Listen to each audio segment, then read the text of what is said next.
देश में vaccination programme ने रफ्तार जरूर पकड़ ली है, लेकिन किसी कंफ्यूजन में मत रहिएगा, क्योंकि कोरोना की तीसरी लहर का आना तय है, जिसको लेकर आईआईटी कानपुर के वैज्ञानिकों ने एक स्टडी की है। वैज्ञानिकों के मुताबिक देश में इसी साल तीसरी लहर को रोकना मुश्किल ही नहीं बल्कि नामुमकिन है, लेकिन इसके असर को कम जरूर किया जा सकता है। आईआईटी कानपुर के रिसर्च में तीसरी लहर को लेकर जो बातें कही गई है वो अनुमान कम और दूसरी लहर के सबक ज्यादा है।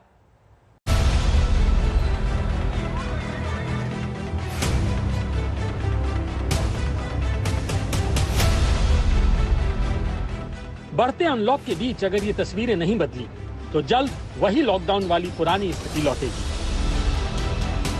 चाहे तो स्टैम्प पेपर पर लिख कर ले लीजिए और मुहर लगवा लीजिए आईआईटी कानपुर की, जिसके वैज्ञानिकों ने दूसरी लहर पर रिसर्च करके बता दिया है तीसरी लहर आने की पूरी गारंटी है। ये तीसरी लहर 4 हफ्ते में आ सकती है और 4 महीने में भी।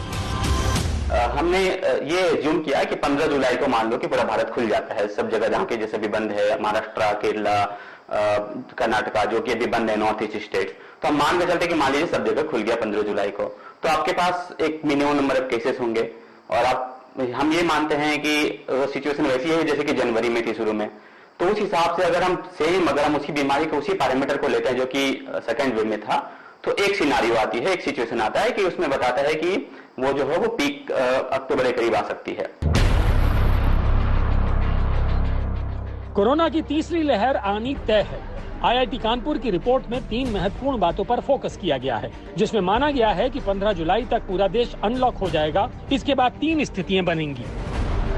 पहली स्थिति ये होगी कि सितंबर में तीसरी लहर आएगी, अक्टूबर में लहर पीक पर होगी, लेकिन दूसरी लहर की तुलना में ये कम होगी। दूसरी स्थिति ये होगी कि अगस्त में ही स्थितियां बिगड़नी शुरू हो जाएंगी और इसका पीक सितंबर तक आ जाएगा। और तीसरी स्थिति ये होगी कि तीसरी लहर अक्टूबर से असर दिखाएगी और नवंबर तक इसका पीक आएगा, लेकिन ये पीक दूसरी लहर से कम होगा।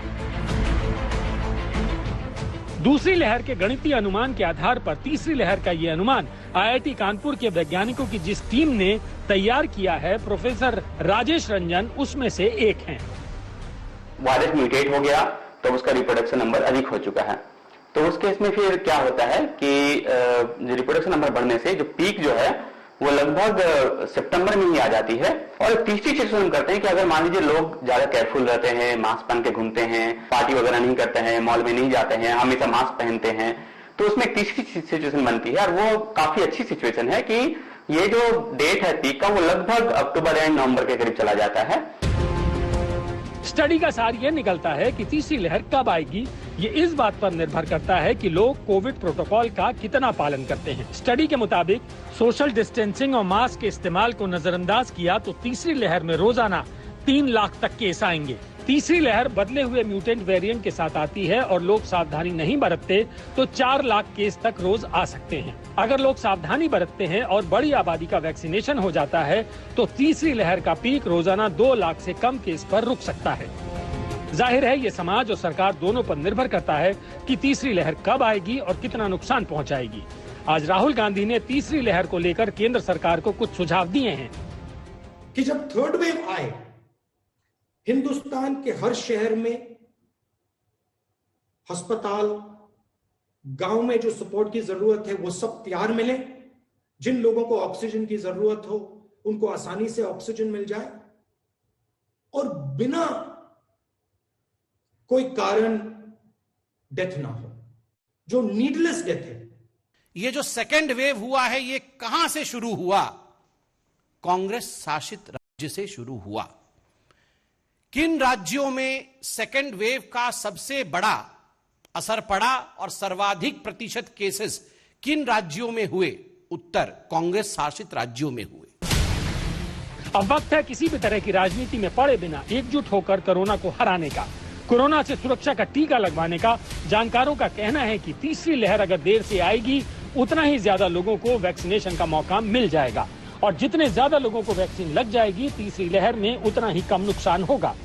हमें तैयार रहना है, लापरवाही का टाइम बिल्कुल नहीं है। अभी भी हमें अगले 5, 4, 6 महीने बहुत मेहनत करनी है, अपने आप को कड़ाई बरतते हुए, डिसिप्लिन करते हुए, ताकि वैक्सीनेशन बढ़ जाए, इम्यूनिटी हो जाए पॉपुलेशन लेवल पे, तो हम अपने आप को सेफ महसूस करेंगे और ज़िंदगी को नए रूप में नॉर्मल तरीके से सब डायमेंशंस में एक उस माहौल की तरफ बढ़ने के लिए हमें डिसिप्लिन, अपने आप को डिसिप्लिन करने के लिए ये बहुत इंपॉर्टेंट स्टेज है अगले कुछ महीनों तक। तीसरी लहर कब आएगी और रोजाना कितने केस आएंगे, ये सवाल महत्वपूर्ण है, लेकिन उससे भी महत्वपूर्ण सवाल ये है कि हम तीसरी लहर से लड़ने के लिए कितने तैयार हैं। IIT कानपुर की स्टडी से ये तो पता चलता है कि तीसरी लहर आएगी, लेकिन कब आएगी ये हम पर निर्भर करता है। मास्क लगाना, सोशल डिस्टेंस मेंटेन करना, बार बार हाथों को धोना, और अब भारत के पास वैक्सीन का हथियार भी है। एक डोज और दूसरी डोज भी लगाना बहुत जरूरी है। अशोक भनोट के साथ मैं मिलन शर्मा, आज तक।